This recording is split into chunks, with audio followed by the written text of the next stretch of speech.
Dave, we did our Western Conference side of the NBA playoff bracket, and today we're gonna go with the Eastern side.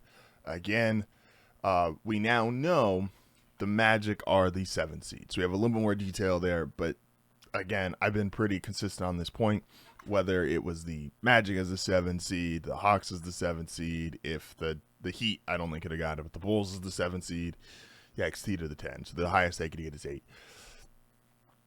None of these teams are beating Boston, so it doesn't matter that much, which is the reality of it. So even though we have more of a clear and defined who is the 7, it wasn't going to change my opinion. I'm just going to be honest with you guys. So with that being said, let's pull myself here, make me smaller if I can. There we go. Making myself smaller, bringing me to the corner so that we could fill out our NBA playoff bracket, the Eastern side. Now, here we go again. You can see all the picks. We have the Timberwolves making it out of the West. Yeah, Timberwolves making it out of the West. So over here, the Eastern side of the NBA playoffs. Now, not going to surprise anyone, I think, here. Cavs, and still to be decided. We'll see if it's the Hawks. We'll see if it's the Heat. We'll see if it's the Bulls. What does Shannon Sharp say?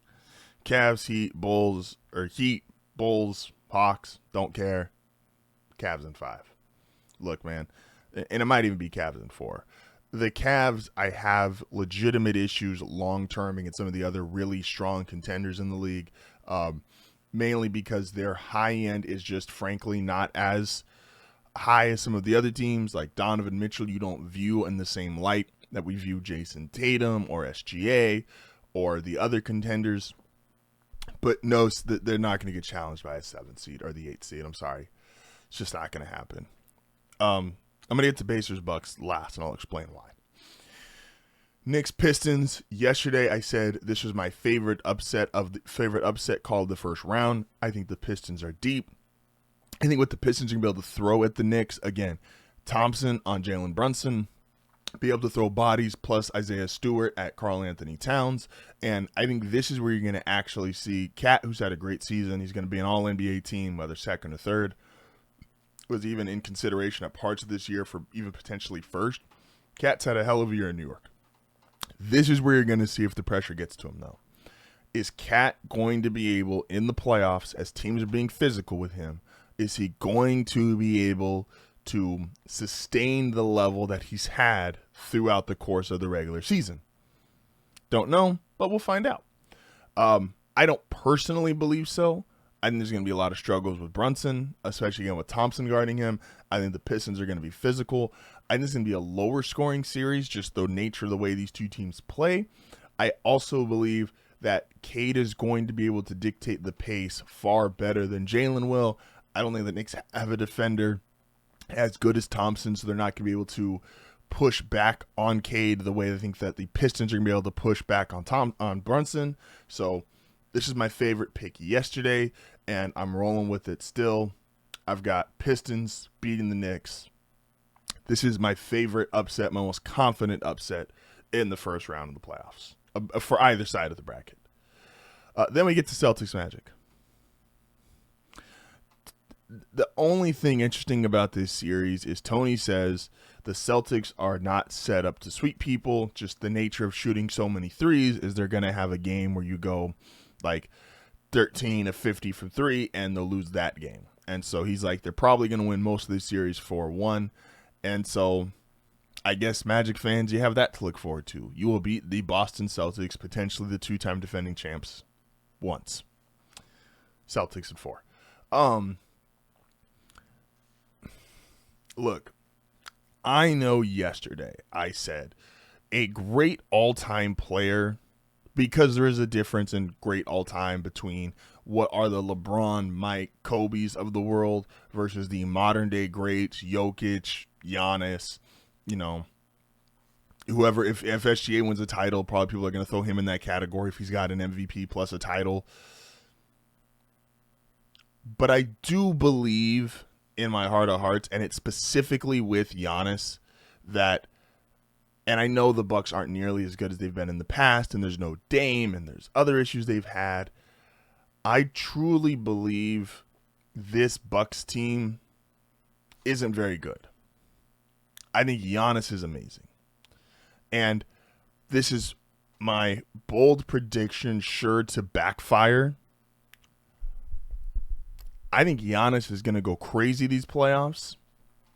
And I think as a result of Giannis going crazy these playoffs, I think we're going to see the Bucks make a run, especially because they ended up on the opposite side of the Celtics. So despite everything I said yesterday about a one player not being able to do it, I do think one player is going to be able to do it, and I have the Bucks winning. Now, I think it's going to be tough. I think the Bucks are going to win in 6. I think Giannis is going to average 32, 12, and 6, and as well as 2 to 3 blocks. And Giannis is unique in this regard because he's the only guy that can do it on offense and defense. Now, as crazy as that stat line is, 32, 12, and 6, it's basically just his stat line with like an extra point or two. Like, that's how incredible Giannis has been, not just this season, but the last several years and just his career in general. That then puts us Cavs, Bucks. We'll flip over because I just talked Bucks. Now we have in the second round, we have Pistons and Celtics. Look, Pistons fans, this is where if you want to be discussed, like you want to put Cade in those early MVP conversations next year, if you want to put the Pistons as a team to watch as invading that space that Boston and Cleveland and the New York had on the hold of the Eastern Conference in terms of who is the best team out East, this is the series you need to show up, you need to deliver, you need to play. It's very, very, very, very unlikely you have a chance to win this series, but if you want to start getting it in people's mind that the Pistons are for real, we have the coach, we have the star player, we're going to have cap space because no one's really paid yet. We have the guys, right? This is the series you need to get to 6-7 games and show the world, hey, we're not just up next, we're here now, and we deserve to be in that conversation when you start thinking about, okay, who's going to be the best team in the Eastern Conference? It's not just the Celtics or not just the Cavs or not just the Knicks.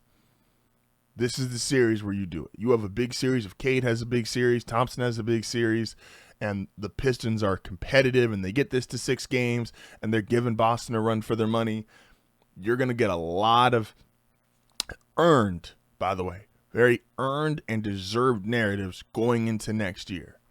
And so I like the Pistons a lot. I don't think they can win this series. I still think Boston wins. I think the generous answer is 6. I think Boston could win this in 5. But if you're the Pistons, this is the series where you make a name for yourself. 1,000%. Cavs, Bucks. Again, this is a gut feeling. We are just rolling with our guy here. Giannis hasn't won a playoff game in over 2 years. The Bucks have, but Giannis missed some time in the playoffs, remember, a few years ago. So Giannis hasn't won since that series against the toe series against Durant and the Nets. That was the Durant, Harden, Kyrie Nets. That's kind of crazy. Just how great Giannis is and to have not won a single playoff game in several years. I think we're recorrecting a lot of that. I think there's been a lot of, because of Jokic's rise to greatness and the extra MVPs and winning a title, we've almost just put Giannis in this, yeah, he's great, but so, and he's averaging numbers and doing things that have literally never happened in the history of the NBA. And so because of that, we are rolling with Giannis this entire postseason through the NBA. And the Cavs, this is a great team as far as the regular season. Donovan Mitchell, hell of a player, but I don't think he's a superstar. Evan Mobley, hell of a player, would be my vote for Defensive Player of the Year over Draymond especially. But I don't think he is the guy in terms of, like, the Cavs are just a really, really good team. I do not think they are some true juggernaut super all-time team, even with the 64 wins. Most people, even though they're the 1 seed, wouldn't say they're better than the Celtics. And I just think Giannis is going to be the best player in this series. Again, I think he's going to both offensively and defensively impact this game. And I don't think this is 100% a Giannis opinion. And if I'm wrong, I'm down to go out in flames.